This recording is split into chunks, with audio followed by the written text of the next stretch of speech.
Hi, we're in Hazelwood with Alexander Jozsa Bodnar. Yes. Alexander Jozsa Bodnar, that sounds like a Hungarian name.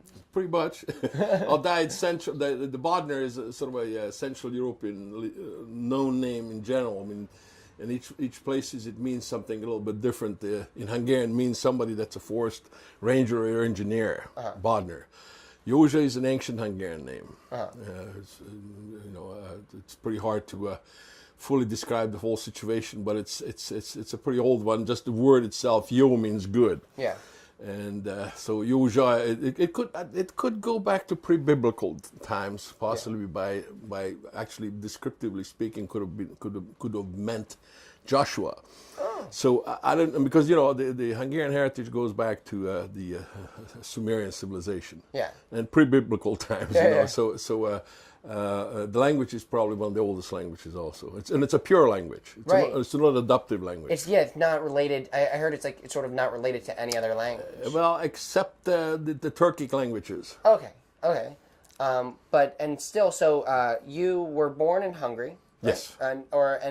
And like many Hungarians, you moved to Pittsburgh into the area of Hazelwood.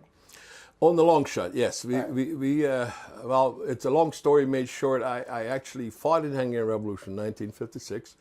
Left Hungary at that time. We usually are called the 56ers.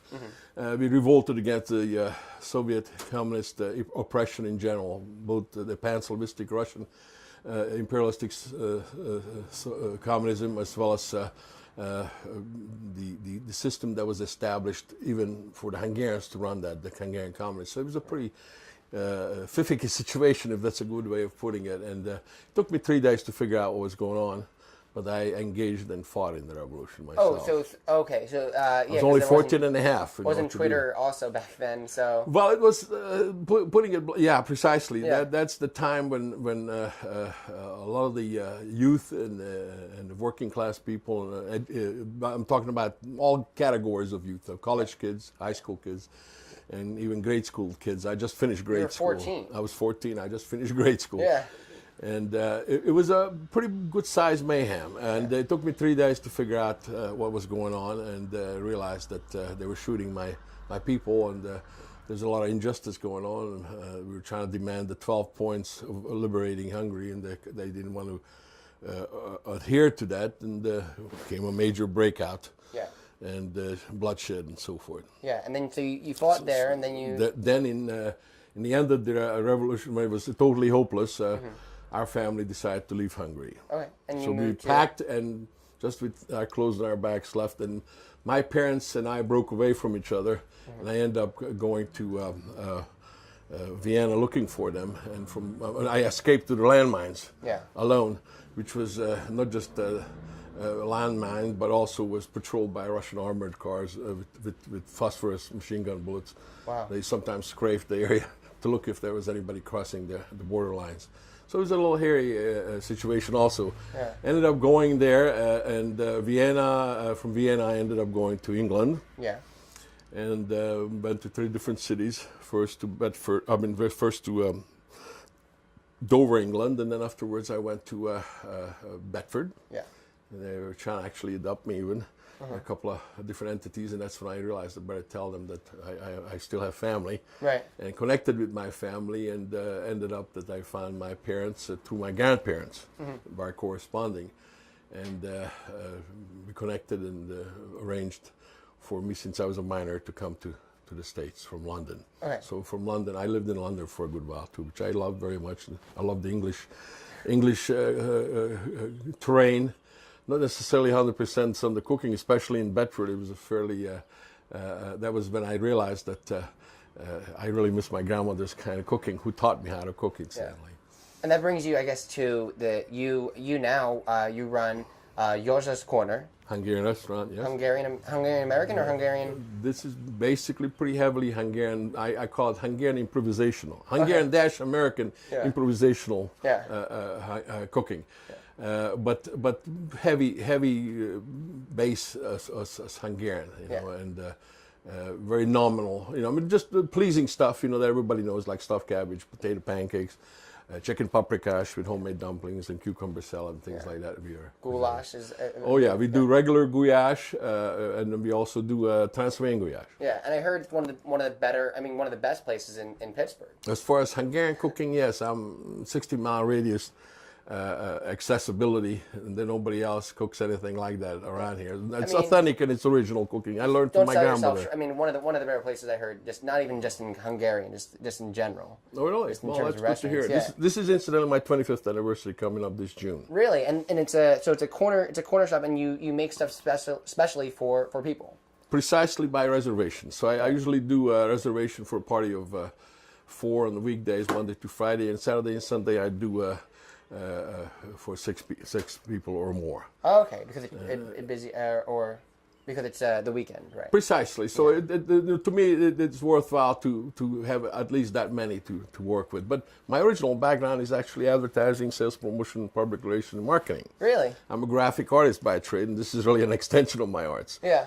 And I enjoyed always cooking for my grandmother, so I used to complain to her when I was in England about everything was boiled. Yeah. And that kind of shocked me because, Hungarian cooking is more flavorful. Oh, yeah. English cooking, English are known for a lot of things, but cooking is not. Especially inland, the more provincial areas like Bedford was. It was a beautiful town. Beautiful town, a beautiful country. It was farming country surrounding it. So it was a very enjoyable area. But and I loved both that terrain as well as the Bedford, specifically, I very much enjoyed really the Dover terrain and the vegetation and all the things were tied up to the beautiful scenery, but so was London. So that was an exceptional, exposure for me and experience. And then there's a lot of Hungarian. Getting back, to Hazelwood. Are there a lot of Hungarians in Hazelwood? There once were. Well, this is a very interesting question. And this is something that needs to be explanated even more clearly. Even nowadays, believe it or not, the greater Hazelwood area has a substantial amount of Hungarian heritage people. Every avenue, every street that you go up and down on, you'll find anywhere from 1 to possibly even 10 families that are either speaking the language still or of Hungarian heritage. Right. So basically almost a third of this population in this area is of Hungarian heritage. And that denotes it from the other fact that there was actually 4 denominations existing here. One of them was an Orthodox synagogue that moved up to yeshiva and started yeshiva. And the first Hungarian Lutheran church, the St. Anne's Catholic Church that was closed back close to 20 years ago almost, now 17 years ago. And then the first Hungarian Reformed Church of North America, that's on Johnson Avenue, which is actually a landmark also. That was built in 1892 yet. And the congregation possibly started back in the 1850s on, somewhere around there. So it's an older congregation. And the congregation itself is celebrating shortly 125th anniversary as far as the building goes. Yeah, I guess Hazelwood itself must be then pretty old as well. Well, Hazelwood is an interesting old community from the point of view that Colonel Jon Woods is the one that actually stabilized the area from the point of view of starting things. He actually had designated pieces of property that extended all the way to Penn Hills. A lot of people don't realize that. And actually, it was George Washington who actually partially gave him land because he was George Washington's topographer and map maker. Yeah. And I think George Washington was a map maker too originally, or a topographer. So there was a lot of interesting correlation here, just like Allegheny County was only founded possibly the beginning of the 18th century. Yeah.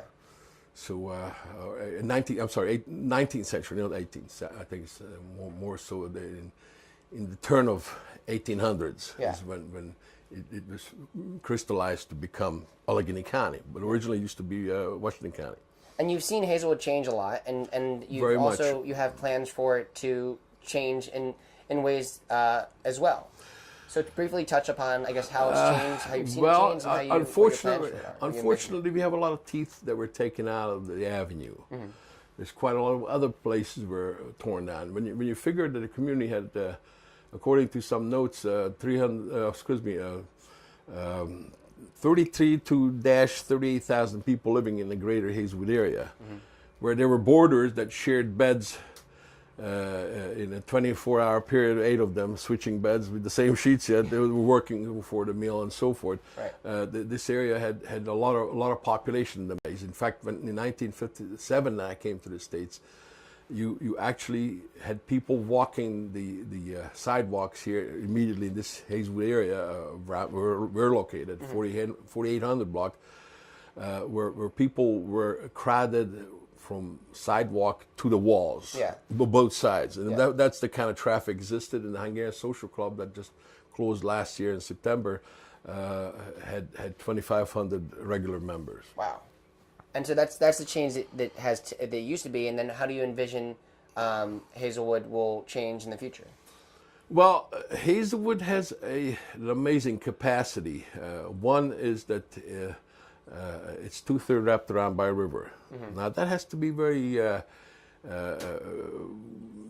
brilliantly arranged on the long shot with good planning, more so than what I have seen, even what the Almono is setting up. I would like to actually see there on the left side of Hazelwood going all the way to the bridge, or even possibly lapping toward Duck Hollow, of setting up a boardwalk. Right. With cottage industries, restaurants, all kind of different operations, including sculling clubs and kayaking clubs, bicycling clubs, and things of that sort, and possibly even having competitions going on.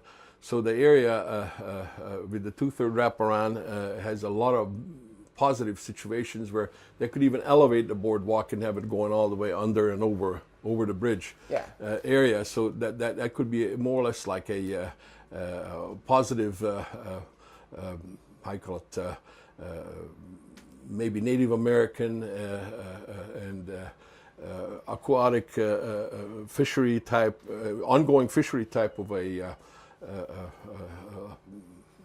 basically what you call destination spot in the museum. Yeah.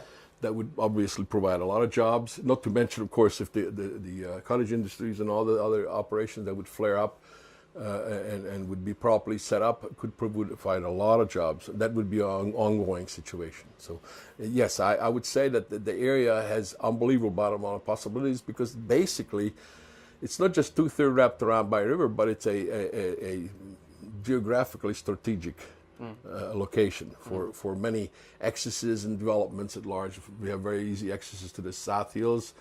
We have very easy accesses to the south side, obviously, up toward the Parkway and so forth. So that's one of the reasons I actually bought my building, when I bought the building for cash here at the corner of Hazelwood and 2nd Avenue. Because I knew that it's going to be a good ongoing location for my operations. Unfortunately, the bottom kind of fallen out in the ad agency business. Yeah. With a couple of different uncomfortable incidences in '88. Not just that has happened to me, but I had problems with some of the lawlessness that was existing here, with drunkenness and dope peddling, prostitution, and all kind of other open container type situations going on that finally has been slowly changing. That's one of the reasons I had never opened a bar that's in my 3rd unit in 4804, because I don't want people to, I don't sell booze in my restaurant for that other reason too. So I have a thing about the booze situation or any other mediums that affect people's well-being or safety or good health. So that's where I'm coming from. I'm a bit of a health-oriented person. I'm a gardener. Yeah. I'm tied up as the Hazelwood Urban Garden Group's ad hoc chairman right now. We actually established quite a few different lots that are functioning and producing goods, and this year is going to be even a nicer year for that situation too. And being the president of Greater Hazelwood Development Inc., I've been trying to promote a better business climate for our community, as well as cohesiveness, by even just simple enterprising ideas like setting up every first Saturday a month to do Hazelwood Saturday sidewalk sale. And that I set up both at the corner of my Hazelwood Avenue side and going down on 2nd Avenue. And we had quite a lot of different kind of participations. We have nice photos of those events. And then my church also participates with that. So we kind of embellish a fairly nice situation. I have people coming all the way from Brooklyn, how you call it, Penn Hills, over Lincoln Place, as well as over the 4 Mile Run, and Mount Lebanon and things like that. So it's sort of a good steady participation from many different angles already, and I'm trying to encourage more and more of that to happen from Hazelwood. Oh, it was very good hearing from you and hearing your ideas for Hazelwood and the stories about Hazelwood from the past. And if anybody who's watching, if you're ever in town, come down to Hazelwood and check out Jozsa's Corner. Well, we're here, like I said, by reservation, of course. It's by calling my number. Yeah. If you want me to announce it, it's sure. 412-422-1886.